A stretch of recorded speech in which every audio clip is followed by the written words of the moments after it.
Muy buenas noches, bienvenidos a Primer Círculo. El 1 de marzo, el viernes, arrancaron las campañas y hay mucho que platicar sobre cómo arrancan también las preferencias electorales. Las campañas son para darse a conocer, para promover ciertas ideas, pero bueno, sabemos que esto empezó desde antes, así que el elector ya sabe algo, ya tiene algunas preferencias y para platicar de eso hemos invitado a un gran encuestólogo, Jorge Buendía. Bienvenido, Jorge. ¿Cómo estás, Carlos? ¿Cómo Jorge, estás, Federico? qué gusto verte. Muchas gracias por la invitación. Gracias, Jorge. A ver, ¿por qué no nos pintas un primer panorama? Publicaste una encuesta hace un lunes, la semana pasada. ¿Cómo van las intenciones de voto?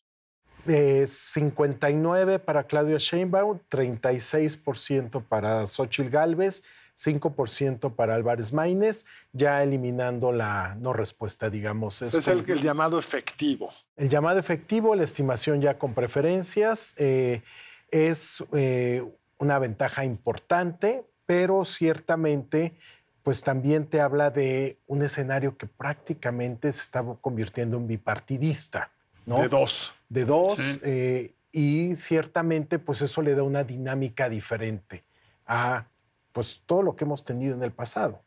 Sí, en México hemos tenido, desde que arrancamos este mundo democrático, en general elecciones más bien de tres, ¿no? Exactamente. Fox y Ya no digas Cuauhtémoc. Calderón. Exactamente. Claro. Entonces, en una dinámica de dos que lo hemos tenido en algunas entidades, ¿cuál es el tipo de evolución que uno se puede imaginar? Bueno, la primera que es que el umbral para ganar tiene que estar alrededor del 50%, Claro. ¿no? O sea, de entrada eso es algo muy importante, lo vimos en el Estado de México. O sea, sacar 44% no te alcanza. En el pasado, cuando estaba más fragmentado el voto, ciertamente pues lograban ganar con porcentajes en los 30, Peña, Calderón. Sí, Peña 38, Calderón 36. Y aquí una pregunta que me ha surgido, simplemente como reflexión, como especulación, es si no le hubiera convenido más a PAN, PRI, PRD, a Xóchitl Gálvez, una candidatura fuerte de MC. Depende a quién le quite. Pues probablemente le hubiera quitado a los dos eventualmente, ¿no? Porque también tenía atractivo, digamos, entre el segmento masculino, ¿no? Pero ciertamente una candidatura débil de MC con 5%, 6%, pues te quedan 94 a repartir. Para ganar necesitas 47, 48%. Entonces, el umbral de triunfo se vuelve mucho más alto. Ahora, el porcentaje que diste, pues en realidad no tiene nada que ver con los porcentajes que hemos visto en otros momentos de esta misma contienda, ¿no? En donde les daban 30 puntos, 40 puntos de ventaja a Claudia. 13 puntos, dijiste 50. 23. 23. Me parece una distancia no tan amplia como la que hemos visto en otros registros. No, ¿Se está ciertamente. moviendo? Mira, en el tuyo no se ha movido casi nada. No se ha movido mucho. Lo que se movió mucho fue dentro de la oposición.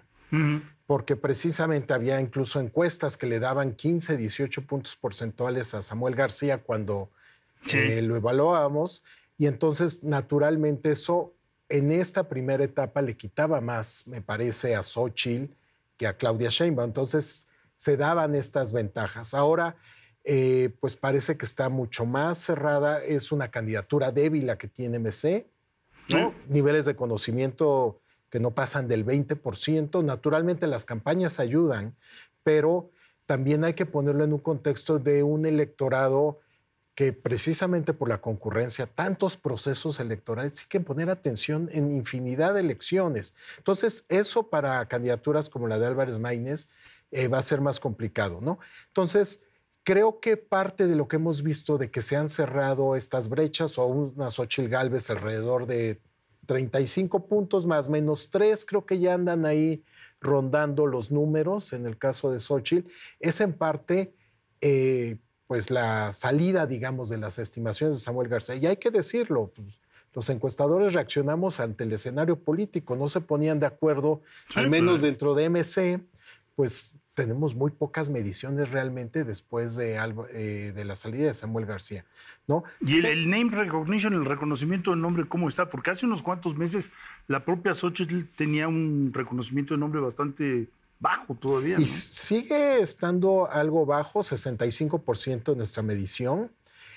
Yo creo que todavía la información es poca. La las precampañas pues son terribles porque realmente no se dan a conocer, pero también creo que el electorado no está poniendo tanta atención. Vamos a ver si ahorita se modifican, y creo que lo más importante no solamente es darte a conocer, sino cómo te das a conocer.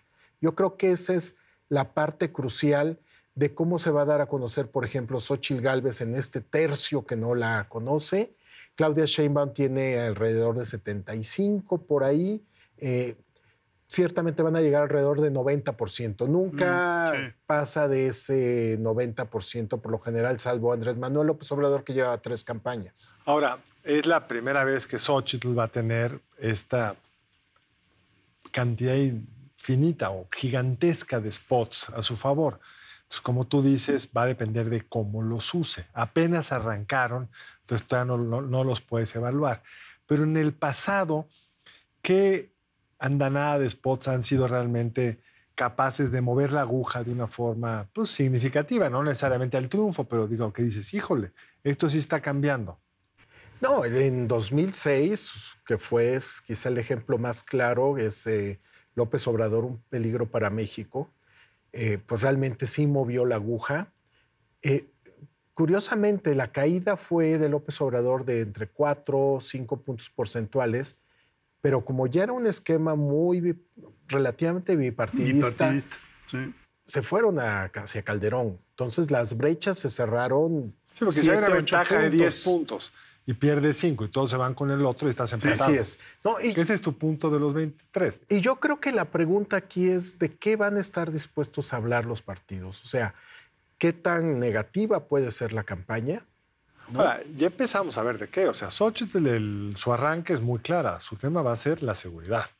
Así es. Y el contraste va a ser entre una cárcel grande y sofisticada para los criminales peligrosos versus los abrazos para caricaturizar la otra versión. ¿Tú crees que eso puede tener un impacto? Aquí hay 2 temas, ¿no? Uno es, en términos de partidos políticos, el tema de seguridad, pues es un tema que, digamos, ha afectado a los 3 partidos políticos, ¿no? Al PAN, porque Calderón inició la guerra contra la delincuencia o contra el narco. Peña, pues, o el PRI tuvo 6 años también, y ahora es el turno de Morena, de López Obrador. Entonces, en ese sentido, digamos, hay una suerte de responsabilidad compartida, y en procesos anteriores no ha sido tan claro que se castigue al partido gobernante por este tema. Incluso, ustedes recordarán, en la intermedia de 2009, el PAN quiso capitalizar haciendo campaña sobre ese tema y quedó en segundo lugar, quedó por abajo del PRI. Entonces, no queda tan claro que sea un tema propiedad. No es Estados Unidos, donde los republicanos se adueñan del tema de seguridad, el tema de la frontera, y si planteas ese tema en la agenda te beneficias. No está nada claro. Por otro lado, pues la respuesta de Sheinbaum va a ser pues, la experiencia de la Ciudad de México, ¿no? Que es una experiencia diferente, donde se perciben las cosas al menos mucho más tranquilos que en otras partes del país. Entonces, creo que el efecto electoral, digamos, la moneda está en el aire. Ciertamente, la campaña de Xóchitl es una campaña eminentemente retrospectiva, basada, digamos, en algo tan elemental, las campañas retrospectivas, pues en el enojo, ¿no? En el descontento. Retrospectiva es que a ver qué ha pasado en los últimos 5 años. Así es, y estos datos que todo mundo conoce de la sensación de temor que tenemos los mexicanos al salir a la calle, que es distinta en diferentes zonas del país. Entonces, existe ese descontento. El punto es si alguien va a capitalizar ese descontento. Por lo que hemos visto en el pasado, en el área de seguridad no ha sido automática esta traducción. Adicionalmente, para que te funcione lo retrospectivo, pues tiene que haber descontento en otros ámbitos. Y creo que el momento que vive México en 2023, pues no es el 2017 con Peña, ¿no? Donde el descontento era más generalizado y que entonces, pues castigar al partido en el gobierno, al candidato oficial, pues era un acto casi automático. Ahora, la semana pasada apareció un estudio de un fenómeno que ustedes conocen muy bien, que es conocido como la espiral del silencio, ¿no? En donde se le pregunta al ciudadano qué tan confiado se siente de expresar su opinión No es la primera vez que pasa en México y hubo casos sonadísimos en Nicaragua, etcétera, etcétera. En México en el 89 vivimos un espiral de silencio fuerte. Me llamó mucho la atención, 63% de la población. Es un porcentaje muy alto. O sea, que dice, no me siento confiado de expresar mi opinión. O sea, que quizá no Porque a lo contestan mejor estás en una encuestas. sobremesa y ser crítico de López Obrador te genera roces, ¿no? Con tus familiares. Entonces, que se siente, o en la escuela, o en la calle, o donde sea, ¿no? 63% es alto. Creo que es un número demasiado alto porque, digamos, te lo voy a poner de esta manera. Creo que ahorita no hay morenistas de closet, ¿no? Los morenistas yo creo que son las últimas personas que tendrían reticencia a expresar, o los simpatizantes de López Obrador. ¿Son cuántos?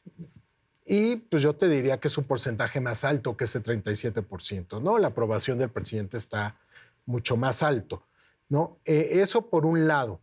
Ahora, por el otro es, digamos, porque tiene implicaciones de otra índole.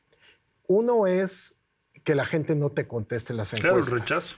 Y segundo, Sí. que te contesten y no te digan la verdad. Creo que hoy día, tanto en México como en otros países, porque se ha estudiado mucho, tenemos elementos para indagarlo. Te doy un ejemplo. Lo que se busca con las encuestas, y tú lo sabes muy bien, Federico, es pues, que sean un espejo, digamos, de la sociedad, ¿no? De la composición, y particularmente en las variables clave que nos interesan. Eso lo podemos ver en las encuestas. O sea, si la gente de menores ingresos, por decir, ¿no? En cierta zona del país es más proclive a callarse, ¿no? A no contestar las encuestas, tenemos los parámetros de la encuesta para compararlos con los del censo, con los del INE, para saber quiénes nos están faltando. ¿Sí? O si nos falta la gente con mayor nivel socioeconómico o con mayor educación. Los podemos ver y podemos ajustar Y eso hacen, la muestra.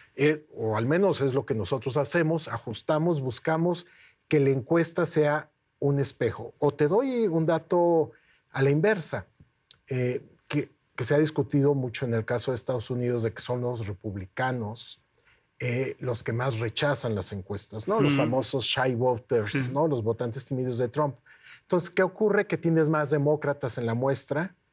Aquí, ¿cómo lo estamos, al menos nosotros, tratando de validar y de ajustar? Y es algo que recientemente hemos aplicado. Beneficiarios de programas sociales. Sabemos por encuestas de INEGI cuánto es el porcentaje de beneficiarios de programas sociales y podemos ver si en la muestra tenemos de más porque nos quieren contestar más o menos, que quienes no tienen programas sociales no nos quieren contestar. Entonces hay muchos elementos para corregir, ¿no? Pero, por ejemplo, ¿por qué luego estas sorpresas como tenemos un minuto, entonces te planteo la pregunta y regresamos, pero Milei, en la última vuelta, en la definitiva, en la constitucional, las encuestas lo traían pues, muy cerrados, había la duda quién podía ganar y al final ganó por más de 10 puntos. Sí. ¿Qué nos dicen ese tipo de fenómenos? Pues si quieres hacemos un corte para que no te tengan que interrumpir y regresamos en un momento más para discutir qué tan buena es la foto del momento que nos da una encuesta, además de que esté bien muestreada, la gente realmente te contesta. En un momento más aquí de regreso en Primer Círculo.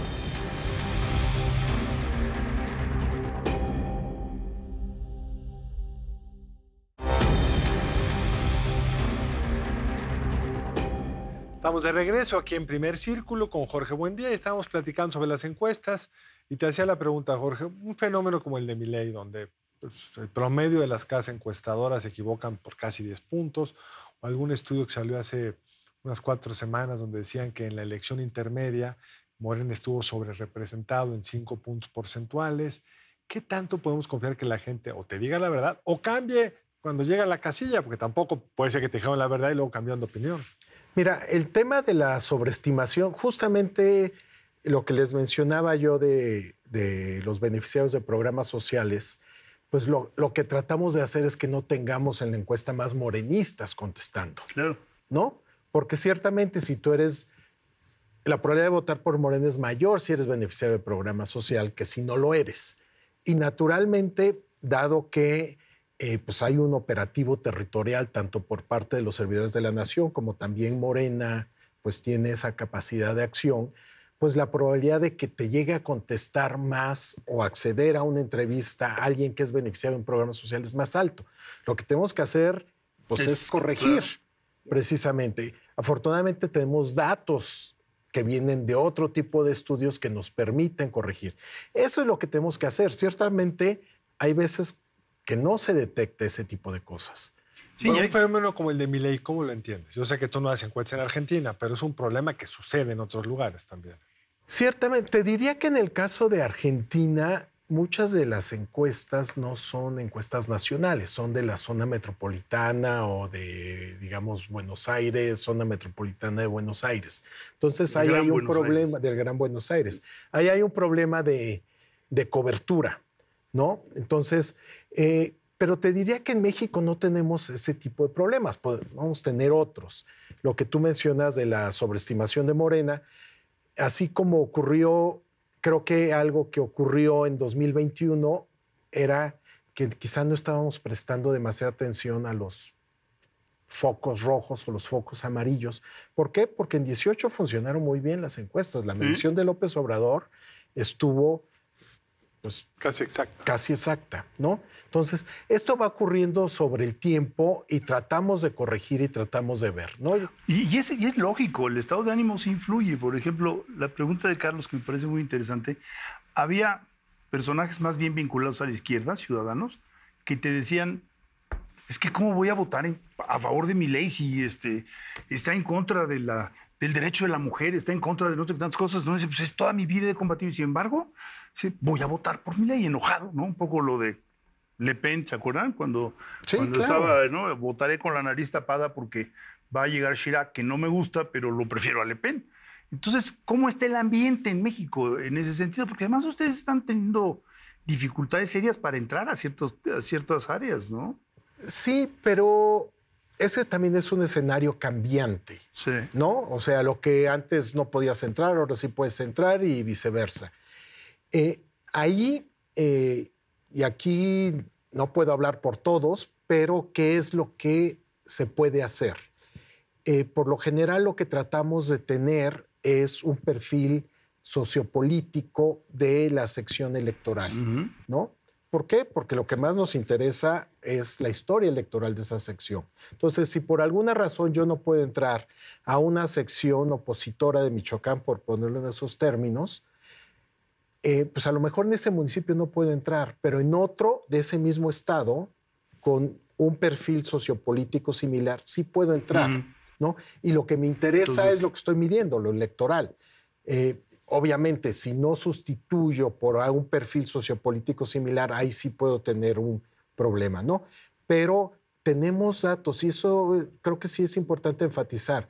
En México tenemos estadísticas muy, muy buenas que nos permiten hacer ajustes que incluso en otros países, en Estados Unidos, no se puede. Tener la historia electoral por sección es un lujo que tenemos en México. Ahora, aquí en general tenemos datos agregados públicos, los que se han publicado, incluido tu encuesta, son agregados, no por regiones o por estados, mucho menos, ¿no? ¿Qué tan polarizado está el país? Digamos, en el 2006, todos lo recordamos, de la Ciudad de México para abajo, salvo Zacatecas y Baja California, votaron por AMLO y al revés por Calderón. ¿Cómo se está viendo ahora? Está más o menos claro. El sur, la circunscripción 3, digamos, el sur del país es una zona abrumadoramente morenista. Además, ha recibido muchos recursos, ¿no? O sea, está creciendo mucho. Oaxaca, Chiapas, Yucatán, Quintana Roo, Tabasco, están recibiendo muchos recursos y eso se refleja en un apoyo hacia López Obrador y hacia Morena. Y es una zona donde históricamente Acción Nacional, salvo Yucatán, no ha tenido mucha... En algún momento ganaban capitales, ya ni eso, ¿verdad? Exactamente. El noreste del país, o sea, toda la zona Nuevo León, Coahuila, incluso Tamaulipas ha sido también un hueso duro de roer para Morena, ¿no? La derrota de Clara Luz en el 2021, que fue estrepitosa, pues te da un reflejo.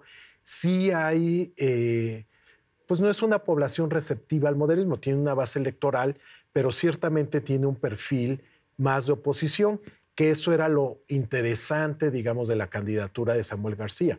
Ahora, en ausencia de una candidatura atractiva con base regional, pues ciertamente yo creo que Xóchitl Gálvez puede ganar más apoyos de los que hubiera ganado si hubiera estado Samuel García. El noroeste del país, todo lo que es el Pacífico Norte, ahora, y ese es un cambio importante en 2006 era anti-López Obrador, sí. Ahora está muy a favor, ¿no? Pero yo creo que son esas dos zonas. Y el centro-occidente es el otro, ¿no? La zona del Bajío es, digamos, Acción Nacional tiene una presencia importante. Y Movimiento Ciudadano en Jalisco.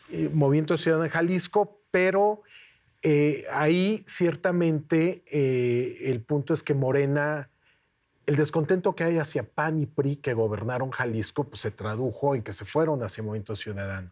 Y ahí es donde quizá Morena está irrumpiendo, está arrebatándoles a PAN y PRI, digamos, esa capacidad de descontento frente a estos partidos.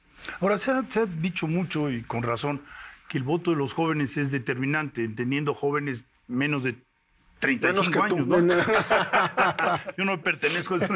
Pero, bueno, si tú tomas tu cuadrito, tu pirámide demográfica, ¿cómo ves a los jóvenes? ¿Qué has encontrado de los jóvenes? Mira, ahorita lo que hemos visto en términos de preferencia electoral es que sí es un segmento que está apoyando a Morena, ¿no? Tradicionalmente eran mucho más, y hay una política muy clara de jóvenes construyendo el futuro, becas, ¿no? Los jóvenes. Y de reparto de beneficios, ¿no? Entonces, sí está claro, digamos, tiene un apoyo importante.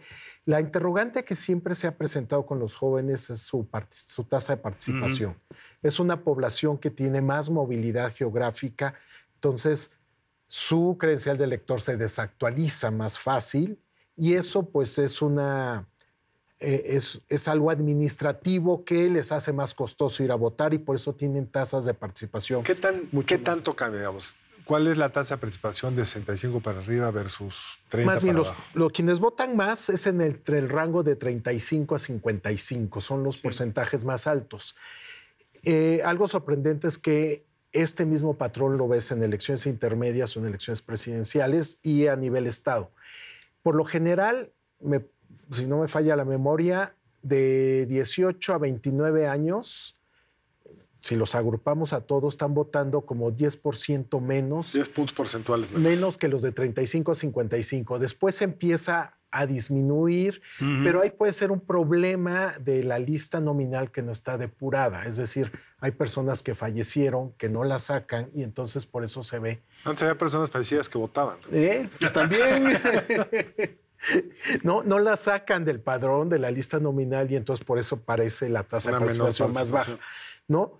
Pero es como de 10 puntos porcentuales. En la presidencial pasada, la tasa total fue 63, ¿no? 63, 64% ha sido como el histórico. El histórico.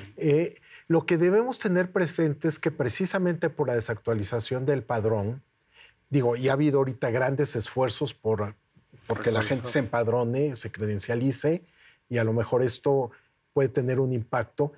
Pero si tú consideras por lo que administrativamente va a ser muy difícil que la gente vaya a votar, pues en realidad tu techo está entre 80 a 85% a lo mucho, ¿no? Porque hay mucha gente, no solo, y el INE tiene una cosa que se llama demanda potencial de credenciales de elector, o sea, no solamente es que no vivas en tu domicilio, es que puedes estar viviendo en otro municipio o en otro estado. Sí. Por eso vemos esas colas en casillas especiales donde nada más donde puedes votar si no estás donde estás registrado, pero solo para las presidenciales ya hay muy poquitas. Y que hay poquitas. Entonces ese puede ser como el tope, digamos, para votar.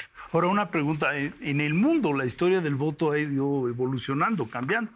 O sea, si tú eras liberal o eras conservador en Inglaterra, si nacías en un hogar, de entrada ya tenías, digamos, un curso para tu voto. En teoría no cambiaban, se quedaban muy estables. Y esto ha cambiado muchísimo, muchísimo al grado de que, por ejemplo, hay mucha gente que no toma la decisión, sino hasta ya muy avanzado el proceso. lo cual parece a veces irresponsable, pero bueno, con el bombardeo que hay de información, pues están a la espera de ver qué es lo que ocurre, si no tienen algún desliz, si no tienen... ¿Cuáles son tus números al respecto? ¿Cuántos mexicanos ya decidieron? Mira, traes un dato ahí. Sí, tenemos, al día de hoy es 55% que nos dice que ya está seguro de por quién va a votar. Es 10 puntos porcentuales más altos que en la elección del 18, es importante. ¿Comparado con que la que era en julio? En febrero. Las dos son de febrero. Pero entonces eso era antes, porque ahora la elección es en junio. Sí, no, pero digamos, en estricto sentido. Tendría que haberla hecho en enero, ¿no? Pero 10 puntos es interesante, ¿eh? Es 10, pero que también tiene que ver con los partidismos. O sea, algo que es muy llamativo del periodo 2015 a 2018, con el 2021-24, es todo el debilitamiento del sistema de partidos que teníamos. La emergencia de Morena. La emergencia de Morena, el declive del PRI, la caída también del PRD, sí, y Acción Nacional, que medianamente se mantiene, pero en la campaña del 18 pierde también importante. Hoy día está mucho más estable, cosa que no había. Entonces esto se traduce en lo que tú mencionas. Un minuto, Jorge. Al elector, ¿qué le sugerirías? ¿En qué tiene que fijarse ese 45% que no ha decidido o los que ya decidieron que pueden cambiar? ¿Qué es lo que un elector tiene que estar viendo de aquí al 2 de junio? Yo creo que se tiene que fijar en los candidatos, en la trayectoria de los candidatos, en el perfil, lo que ofrecen, lo que tienen en sus equipos, ¿no? Yo creo que esa es la parte central y acompañando a esto, pues, entonces, ¿para qué te fijas si no vas a votar? ¿No? Claro. Y también qué han hecho en el pasado, ¿no? Así es, que han hecho en el pasado. Sí, la trayectoria de los aspirantes. ¿Pero del partido también o no? El voto retrospectivo que mencionabas hace rato. No, yo creo que tiene que ser candidatos. Las elecciones presidenciales siempre son de candidatos, sí, a pesar de que los partidismos están fuertes. Pero también la otra es, ¿qué necesito para ir a votar? ¿Dónde es mi credencial de elector? ¿Está a la mano? Sé dónde tengo que ir a votar, porque sin eso realmente pues de nada sirve que te enteres de todo lo demás. Pues Jorge, mil gracias, de verdad muy interesante, ya lo escuchó usted. Tenemos que despedir la emisión, pero qué bueno que viniste, a lo mejor te esperamos un poco más adelante. Cuando para ustedes quieran. Mil gracias, nos vemos en la próxima emisión de Primer Círculo. Gracias, Jorge. Gracias a ustedes. Y gracias a ustedes por acompañarnos aquí en Primer Círculo. Los vemos el lunes entrante. Buenas noches.